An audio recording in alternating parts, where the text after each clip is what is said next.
This video program was produced to accompany our book, Preschool in Three Cultures. This videotape and book are the fruits of a collaborative research effort by David Wu, a Taiwanese cultural anthropologist, Dana Davidson, an American early childhood specialist, and myself, Joseph Tobin, a human development specialist with anthropological fieldwork experience in Japan. Video is at the center of the method used for this study. All of the footage you'll see in this program originally was shot for research purposes. We taped a typical day in a typical preschool in each of the three countries. We then returned to these schools and showed the footage to children, teachers, administrators, and parents. As the teachers watched themselves on our tapes, they gave us their reactions and explanations. In this videotape, we'll pass these explanations on to you. A word of caution. Clearly, one preschool cannot represent the preschools of a nation. One teacher cannot represent a nation's teachers. Masako Fukui's explanation of why she chose not to discipline a misbehaving child should be viewed not as the Japanese approach to classroom management, but rather as a Japanese approach. To get a sense of ideological, social class, and regional variation in preschools within each culture, we showed our tapes to audiences in several cities in each country. For example, we showed our tape of a day at Komatsudani, a Kyoto preschool, to preschool educators and parents in 6 other Japanese cities, and recorded their reactions. To stimulate intercultural dialogue, we showed the footage from each country to audiences in the other 2 countries. For example, we showed our St. Timothy tape to preschool staff and parents in cities across China and Japan, as well as the United States. We used these outsiders' judgments of each other's preschools to highlight cultural differences. For example, a Chinese teacher's criticism of her Japanese counterpart's failure, in her eyes, to discipline a misbehaving child has something important to reveal about Chinese values. In this video program, we include a few examples of outsiders' judgments.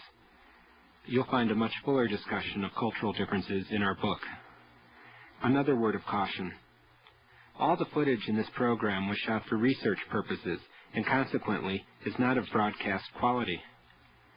We worked without additional lights, shooting with a lightweight video camera, taking care to be as unobtrusive as possible.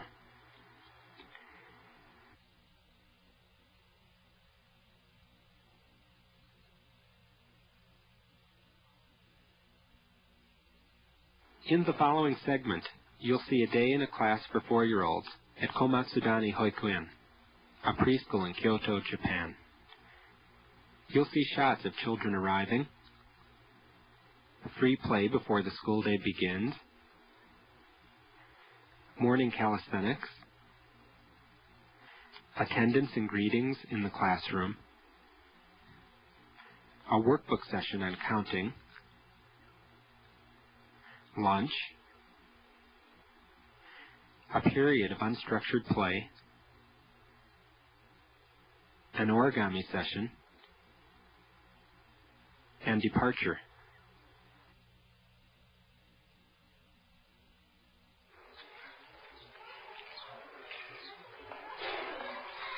Komatsudani's doors open at 7 a.m., and soon after children begin to arrive, most coming on foot with parents or grandparents. Here, a 4-year-old girl and her mother arrive at school. They are greeted by the 2 teachers standing in the threshold of the genkan, or entrance hall.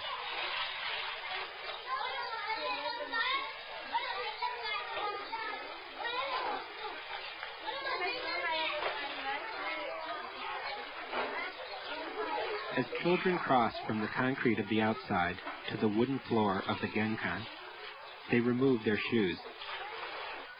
Here, footwear customs facilitate children's transitions to school each morning. Just inside the genkan, there are cubby holes labeled with the children's names. Children entering place their shoes in their cubby, giving them a feeling of moving from outside to a place that is home. Parents usually say goodbye on the threshold of the genkan, because when they enter the school, they do so as guests, who leave their shoes in the doorway and put on guest slippers. Komatsudani is a hoikuan, or daycare center, serving children from infancy up to 6 years old. Here 2 4-year-old girls carry infants out to play on the playground. Many of the older children, and older girls in particular, have infants or toddlers they play with during unstructured periods of the day. Higashino-sensei, Komatsudani's assistant principal, told us that they strongly encourage this sort of interaction between older and younger children. With Japan's low birth rate, many children do not have siblings. Mixed-age play gives younger children stimulation and older children a chance to develop omoyari, empathy. From arrival until about 9 a.m., children play freely in their classrooms or on the playground. Here, a 3-year-old girl plays catch with her teacher.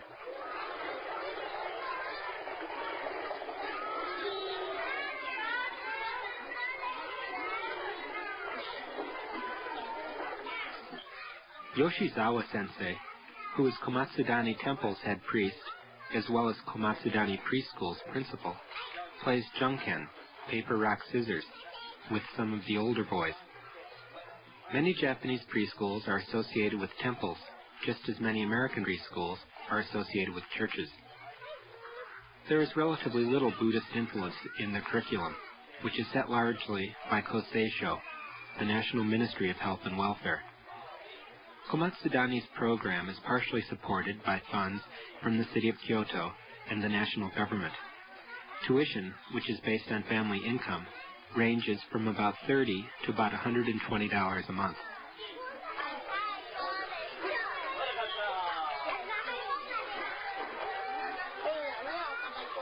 It's almost 9 a.m., time to clean up.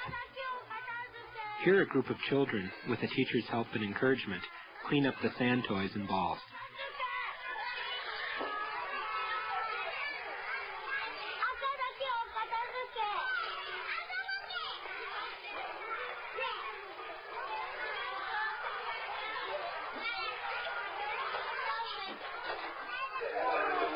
At 9 a.m. at Komatsudani, the children form a large circle for Taiso, morning calisthenics. Taiso can be seen every morning in schools, companies, and neighborhoods all over Japan. Principal Yoshizawa explained that Taiso functions not only to get everyone's blood moving, but more importantly, to give children and staff a feeling at the beginning of each day of oneness.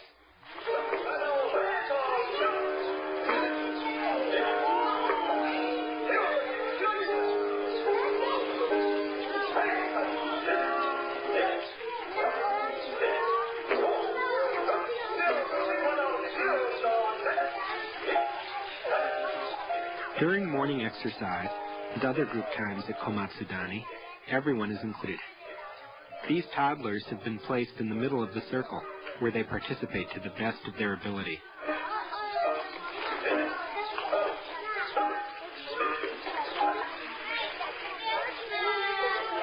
Calisthenics completed, Fukui-sensei, the 24-year-old teacher of the Peach class, leads her students inside.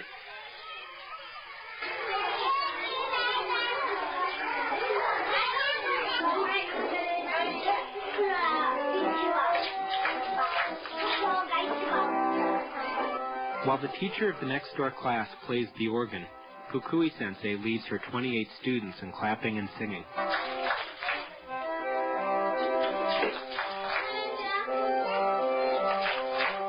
Here the children bow to each other and to their teacher and say, "Teacher, good morning. Everyone, good morning."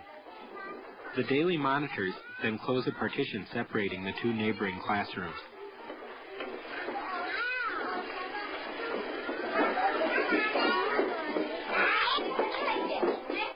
Here, Fukui-sensei helps one of the daily monitors count how many children are present to a familiar tune.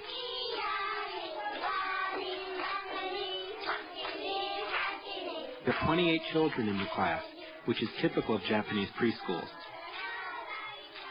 Americans who watched these scenes were critical of the student-teacher ratio. On the other hand, when we showed Japanese teachers our tape of St. Timothy's, an American preschool with a student-teacher ratio of 12 to 1, they were critical, saying, "Small classes may be good for teachers, but not for children. How can children learn to be a member of a group in a class that small?" Assistant Principal Higashino explained, "When the student-teacher ratio gets to be too small, children focus their attention on their teacher to the detriment of the child-child interaction they need at this age." Here the class, in chorus, repeats after the teacher.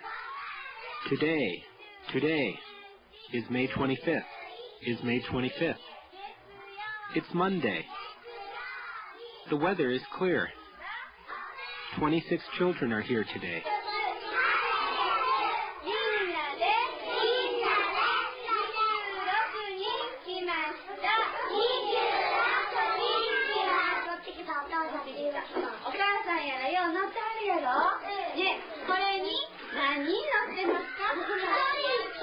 At Komatsudani, there is only one 20-minute academic activity each day. Here, Fukui-sensei explains the day's lesson, which is on counting. "How many rabbits are riding in the car in the picture?" 4, that's right. Color in 1 box for each using a blue craypa. Contrary to American expectations, there is relatively little explicit academic instruction in most Japanese preschools. Most Japanese children can read by age 6, but there is little explicit teaching of reading in preschools. As Higashino explained to us, most children are taught to read by their mothers. The little girl on the left is having trouble understanding the concept, so her teacher will come over and give some quick individual help.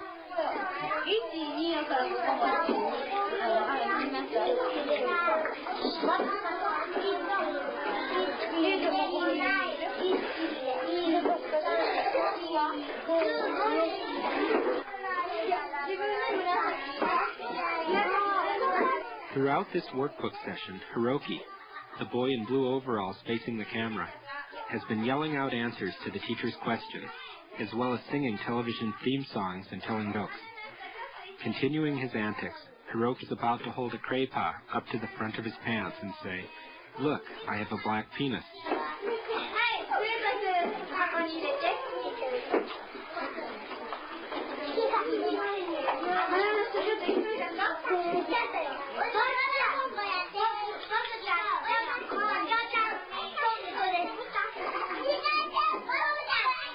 We are now 20 minutes into the workbook session, and many of the children are growing restless.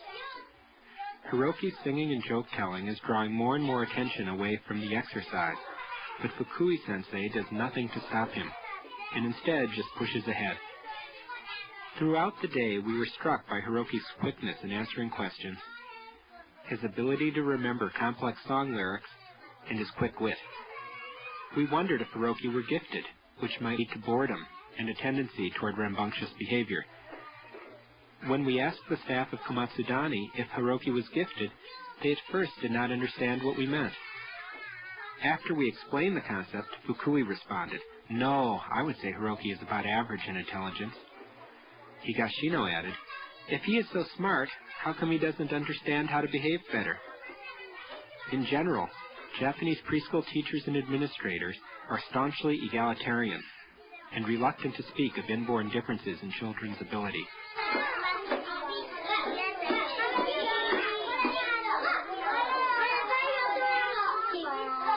At the end of the lesson, Fukui-sensei draws a smile face on each child's completed workbook. Hiroki and some of the other children are in the hallway looking into the 5-year-old's classroom. Other children in the Peach class